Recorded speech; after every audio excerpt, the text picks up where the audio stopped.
శ్రీ గోరంట్ల నాకు ఇష్టమైన గోరంట్ల బుచ్చయ్య చౌదరి గారికి అధికారులు విజ్ఞప్తి చేస్తున్నాం. రాష్ట్ర ప్రయోజనాలు కాపాడండి, రాష్ట్రంలోని పరిశ్రమలు కాపాడండి, రాష్ట్రంలోని ఉపాధి కల్పన కాపాడండి, మీ ఒంటెత్తు బాగులు పోవద్దని విజ్ఞప్తి చేస్తా ఉన్నాం. మాట ఇస్తున్నాను గౌరవ సభ్యులందరికీ కూడా 75% ఆల్ ఇండియా బేసిస్ లో చేస్తాం.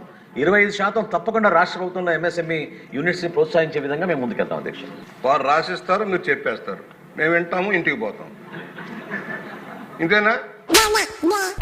న్యాయం జరగాల అక్కర్లేదా?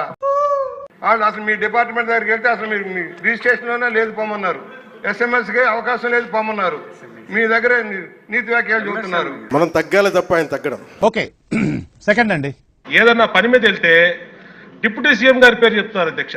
ఆయన చేయొద్దన్నారు, ఆయన ఆఫీస్ నుంచి చెప్పాలి, ఆయన మాట్లాడాలి, ఆయన వెళ్తే కలవట్లేదు.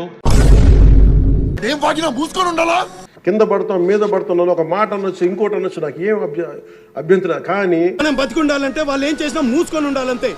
ఇంకెన్నాళ్ళు నేను పదే చెప్తున్నాను, 15 సంవత్సరాలు ఈ కూటమి ప్రభుత్వం ఉంటుంది. వేరే ఆప్షన్ లేదు, మీకు అర్థమైంది నాకు.